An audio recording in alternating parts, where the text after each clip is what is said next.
Blitz da propina. PMs viram cobradores de pedágio no sertão pernambucano? Minha gente, sejam todos bem-vindos a mais um vídeo do nosso canal Pernambucando por Aí.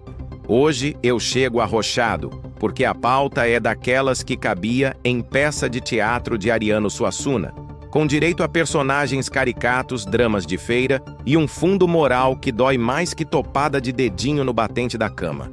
O caso é tão pitoresco que Nelson Rodrigues, se fosse vivo, diria: a vida é mais absurda que a ficção, e no Brasil o absurdo vem fardado.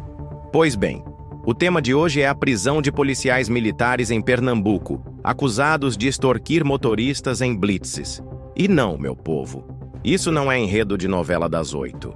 É realidade nua, crua e mal cheirosa, como peixe estragado esquecido no sol do meio-dia. Introdução: o circo da vida.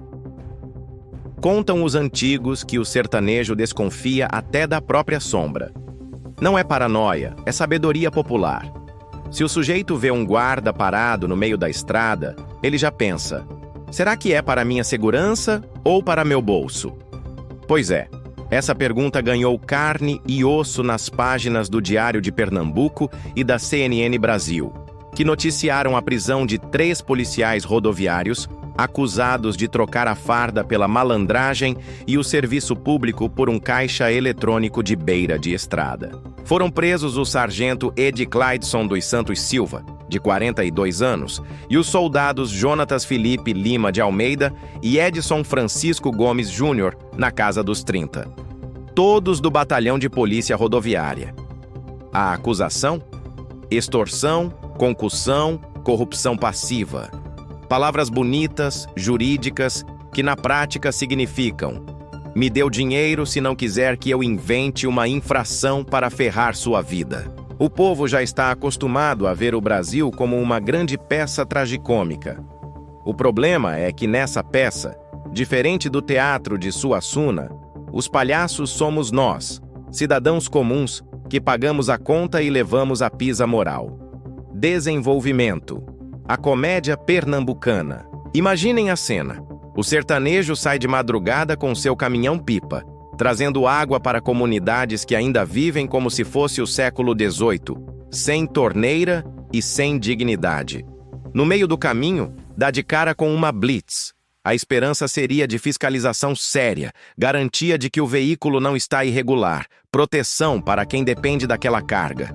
Mas, em vez disso, encontra um balcão improvisado de propina.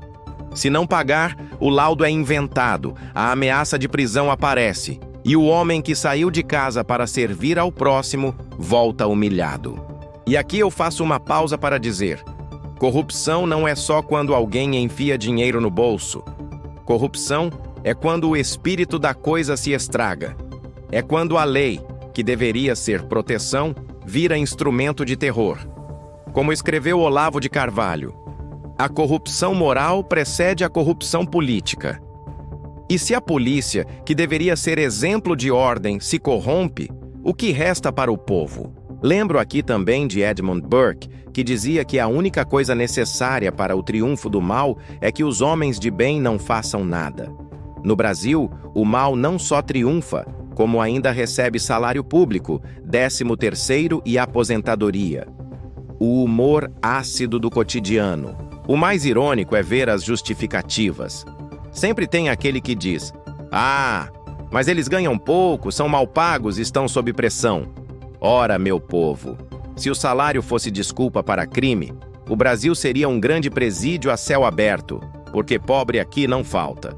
A diferença é que o pedreiro não tem a farda para extorquir, o vendedor de picolé não tem a arma para ameaçar, e o agricultor não tem a autoridade do Estado para inventar infração. Isso me lembra a parábola bíblica em Lucas, capítulo 16, quando Cristo fala do administrador infiel. Aquele homem que, ao ser pego roubando, ainda tenta se justificar ajeitando as contas de seu patrão. No fim, a lição é clara: quem é fiel no pouco, será fiel no muito. Quem é infiel no pouco, será infiel no muito. Se um policial não consegue ser honesto numa blitz com um caminhão-pipa, será honesto quando tiver a chance de lidar com algo maior? É difícil acreditar. causos e comparações. Lá em Buíque, cidade do sertão onde se investigaram alguns desses casos, contam que um agricultor voltava de feira com 2 galinhas no banco de trás. O guarda parou e disse que transporte de animal sem nota fiscal era crime. O agricultor, sem entender nada, respondeu: "Nota fiscal, seu guarda, nem do jegue que me carrega eu tenho, quanto mais das galinhas que me dão ovo." O soldado deu uma risadinha e deixou o homem seguir. Hoje talvez ele não tivesse essa sorte. E o que é mais curioso, enquanto o sertanejo é parado por causa de galinha, os grandes corruptos do Brasil viajam de jatinho particular, cercados de seguranças, sem nunca serem incomodados. Roger Scruton dizia que a verdadeira liberdade só existe quando há ordem moral. Sem ordem moral, o que temos é tirania. E é exatamente isso, uma tirania seletiva, onde o pobre sofre e o poderoso se diverte. Reflexões filosóficas e políticas. Chesterton, com sua ironia britânica, já dizia que tirar a moralidade da política é como tentar tirar o motor de um carro e ainda esperar que ele ande. No Brasil, parece que tentaram não só tirar o motor, como também roubar os pneus e vender o combustível adulterado. O carro da nação vai rodando aos trancos, sustentado pela fé de um povo que ainda acredita em milagre. E aqui a gente chega no ponto central. Não é apenas sobre 3 policiais. É sobre o retrato de um país que se acostumou com o desvio, que normalizou a safadeza. É como aquela música de Luiz Gonzaga, Shot das Meninas. Ela só deseja um cabra que o mundo inteiro admire. Pois o povo brasileiro, cansado, também só deseja líderes que inspirem confiança, que mostrem um mínimo de decência. Mas no lugar disso, encontra figuras que, em vez de admiração, geram vergonha. O clímax, a revelação moral.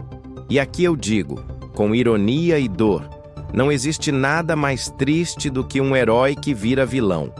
A farda, que deveria ser símbolo de honra, vira fantasia de malandro. A viatura, que deveria ser refúgio do cidadão, vira palco de chantagem.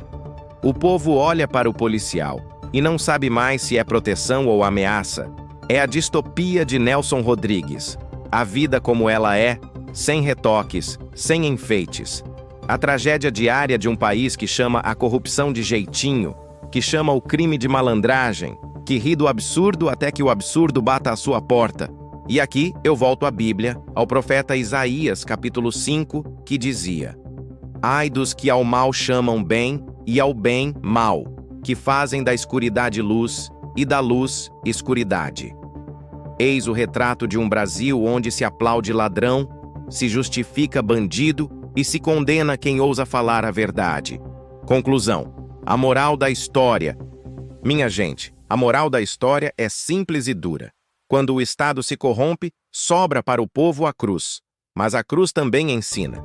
Cristo carregou a sua e transformou dor em salvação. O brasileiro, se não despertar, continuará carregando a cruz da corrupção sem nunca chegar à redenção. O que precisamos, como dizia Olavo de Carvalho, é de clareza moral. Não adianta trocar governante, partido ou farda se não houver transformação na consciência. O problema não está apenas em Brasília, mas em cada esquina onde se normaliza o desvio. Pernambuco já nos deu poetas, guerreiros e santos. Está na hora de voltarmos a dar ao Brasil exemplos de honra.